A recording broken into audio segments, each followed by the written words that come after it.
This time, let your brother have a baby. You can have another one later. I told my parents I was pregnant. Then my mom said something shocking. Zach and his wife Rosie, who can't have kids, want us to give them our baby for adoption. My parents always favored Zach and ignored me. The happy future I imagined with my first baby turned into sadness. I'm Olivia. I've been married to Walt for 3 years. We're happy and thinking about having a baby soon. But I haven't been close to my family because of issues with my parents and brother Zach. In our family house, my parents, Zach, and his wife Rosie all live together.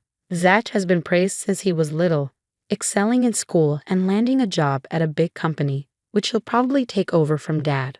Our parents have always adored him. I, on the other hand, didn't stand out academically and wasn't as good-looking, so I never felt that close to our parents. I often felt left out and lonely because Zach got so much attention. Mom especially favored him, always by his side and hardly ever paying attention to me. When she did talk to me, it was usually criticism. Zach followed Mom's lead and didn't treat me well either, so we never really got along. I felt like I didn't belong at home and became more and more isolated. Because of that, right after finishing high school, I moved out. My parents didn't seem bothered when I told them I was leaving. If anything, they seemed happy about it. After leaving, I found a job, and 3 years later, I married Walt, who was in the same class as me. I wanted to start my own family and find peace away from my parents' influence. I only go back home for Thanksgiving and Christmas. I don't really want to, but my parents insist. They care a lot about appearances, and it wouldn't look good if their daughter never visited. So I put up with it and visit twice a year.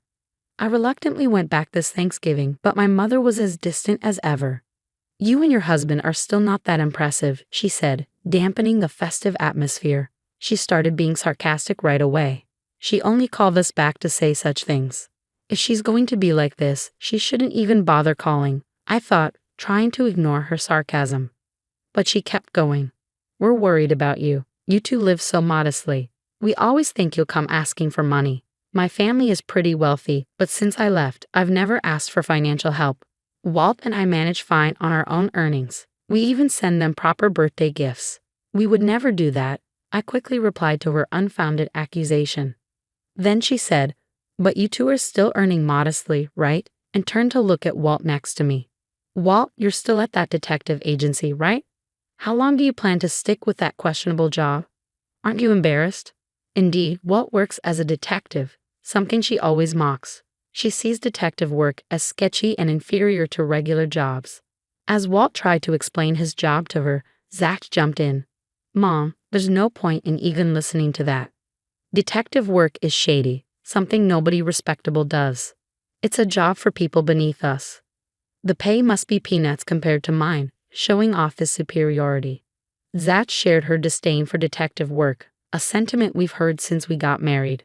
Walt stayed quiet, but I felt upset that his job was being dismissed outright. Walt has always been my support, understanding what my family is like since our college days. That's why he always joins me when we visit my parents, not wanting to leave me alone. Even though he knows it won't be pleasant, I still feel guilty about it. Like many visits before, this one ended on a sour note. Around that time, we decided to live modestly together, unaffected by my family's opinions. Something amazing happened in our 3rd year of marriage. I found out I was pregnant. I was thrilled to be expecting our first child.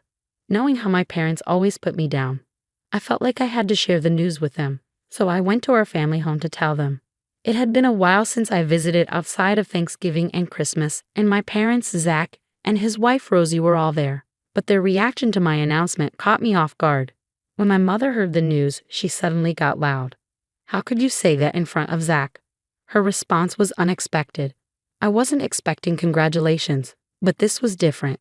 I was confused by her mentioning Zach, and when I looked puzzled, she dropped a bombshell. "Zach and Rosie can't have kids. How could you be so insensitive?" I had no clue they were dealing with infertility. Shocked by her words, I glanced at them. Zach seemed uncomfortable, and Rosie looked down sadly. "You're having a baby before Zach. If it wasn't for Rosie, this wouldn't be happening." My mother sighed dramatically, looking between Rosie and me. Seeing this, Zach stepped in. "Rosie already feels bad enough. Don't be too hard on her, Mom." I was surprised to hear him defend Rosie. From what I knew from my visits, Zach wasn't usually that supportive of her. "You're really kind, Zach." Then Zach said something that made me pause. "Rosie, if it weren't for being married to Zach, you would have been divorced by now." My mother shot Rosie a glare. Maybe despite everything, Zach does care about his wife. As I watched Zach calm our mother down, I thought about what had just happened. Well, I shared my news, so I should head home, I said, feeling the tension rise because of my announcement. But then my mother said something unbelievable. "Give your baby to Zach." I couldn't believe what I was hearing. Give my baby to Zach. Why should I? I can have another baby if I want to. Just because Rosie can't have children doesn't mean I should give mine away. That's unfair and ridiculous. When I refused, my mother argued, "This is our first grandchild. It should be raised by us. Zach will take over the company, so we should raise the baby." Her words made me furious. She was planning to take my unborn child just to ensure a successor for our father's company. She talked about adoption like she had it all planned out, but I was too angry to listen. I was already irritated, and then Zach said something shocking. "Well, since Rosie can't have kids, it's good for her that you got pregnant. You're finally doing something for the family." I couldn't believe it, but Zach seemed to agree with my mom. Even Dad, who usually stays quiet, nodded along. It felt like the whole family was claiming my baby as their own. I couldn't believe how casually Zach spoke to his own wife like that, acting like it was no big deal. I realized there was no point in arguing further, so I left right away. All they said was, "Give us an answer next time you come," and didn't even come to say goodbye. Rosie, who must have been hurt, silently watched me leave. Even after I got home, I couldn't shake off my anger. Instead of celebrating my pregnancy, they made this unreasonable demand. I felt gloomy thinking about the future. They'd probably keep pushing for adoption even after the baby was born. When I told Walt what happened after he got back from work, he was shocked too. Even he couldn't find the words to respond. He knows my family, but this was beyond belief. A few days later, we were surprised by an unexpected visitor at home. "What brings you here all of a sudden?" "It's rare to see you alone," I said to Rosie. She looked tired, with dull skin and messy hair. Tears filled her eyes as she looked at us. "Olivia, I'm really sorry about what happened the other day," she said, referring to when I announced my pregnancy. It wasn't her fault, but she seemed burdened by the unreasonable demands my family had made. Then she said she had something important to discuss. "What is it?" I asked, inviting her in to talk. What she told me was shocking, and my anger flared up again. Trying to stay calm, she shared a significant truth with me. Walt had been quietly listening to our conversation and then chimed in with something equally astonishing and infuriating. Rosie's tears started again as she listened to Walt. With this new information from both of them, I made a decision. I vowed to myself to hold my parents and Zach accountable, to settle past grievances and seek justice. 3 months later, with my belly starting to show, Walt and I visited my family home. My parents, Zach and Rosie, were there. Without even a greeting, my mother asked, "You've decided to give the baby to Zach, right?" It seemed like she couldn't think of anything else. As I've said before, that's not happening.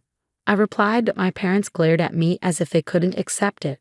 "No matter what you say, we're taking that baby. Stop being stubborn," my mother said, clearly angered by my refusal. Zach and my father just watched, not intervening. "No matter how much you insist, I'll never give the baby away. But I came here today to show you something."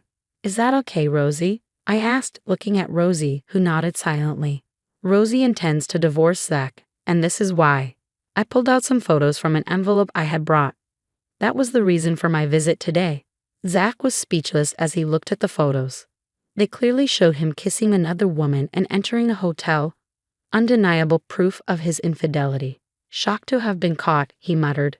"Who took these photos?" Our parents, standing next to Zach, looked bewildered, their gaze shifting between him and me.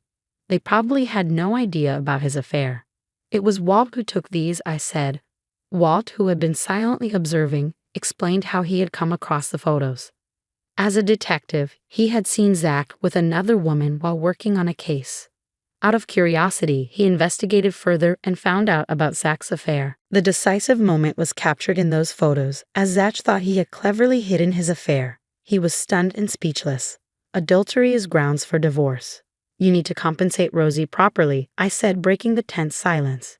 But Zach, instead of apologizing, blamed Rosie for his actions. "Yeah, it's your fault, Rosie. You're so incompetent.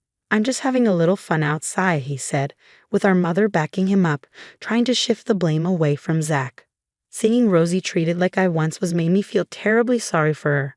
So I decided to confront my family to save both of us. I pushed them further by pointing out Zach's faults.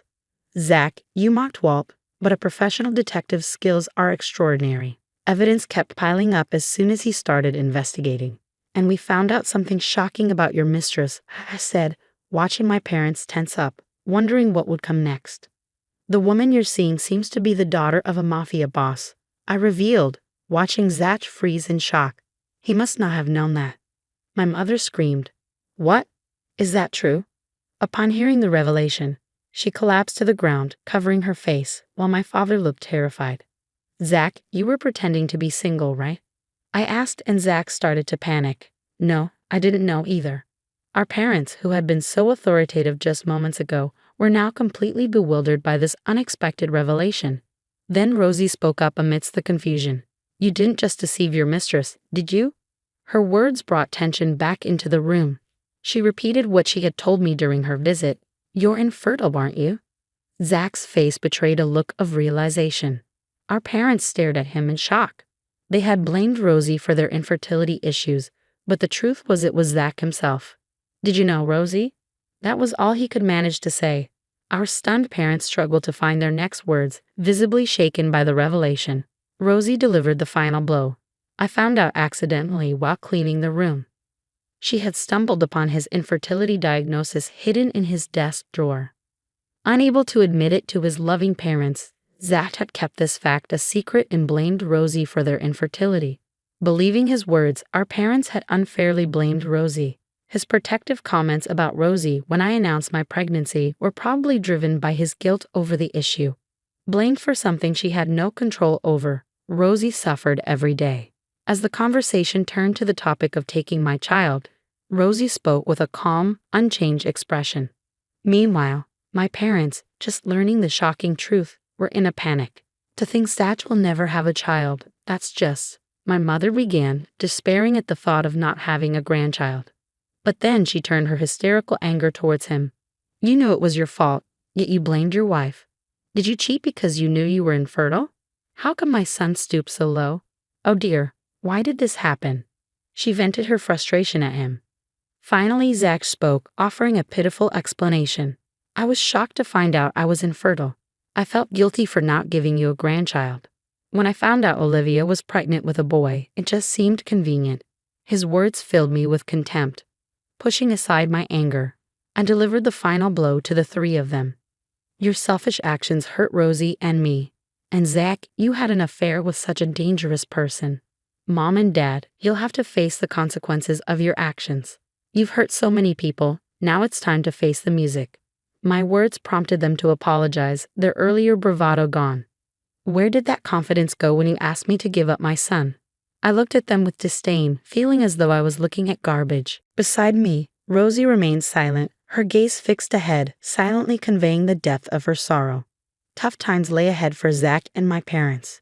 When the father of Zach's mistress discovered the affair, they were summoned and forced to apologize repeatedly. Despite ending the affair, Zach had to pay a hefty compensation for deceiving the woman.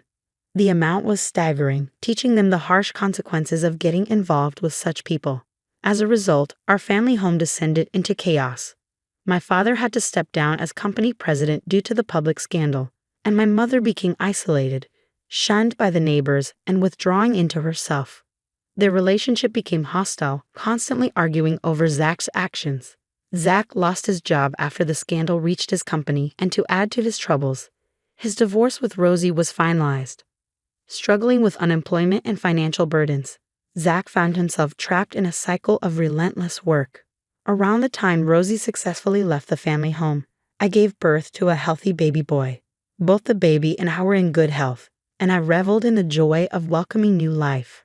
Our family of three embarked on happy days together. Eventually, Walt and I made the decision to sever all ties with my family. Although I have been torn about cutting off contact with my parents and brother, that incident made me realize it was the best decision for my son's well-being. Despite their absence, I have found solace and love in my irreplaceable family. From now on, I choose to cherish only my precious family.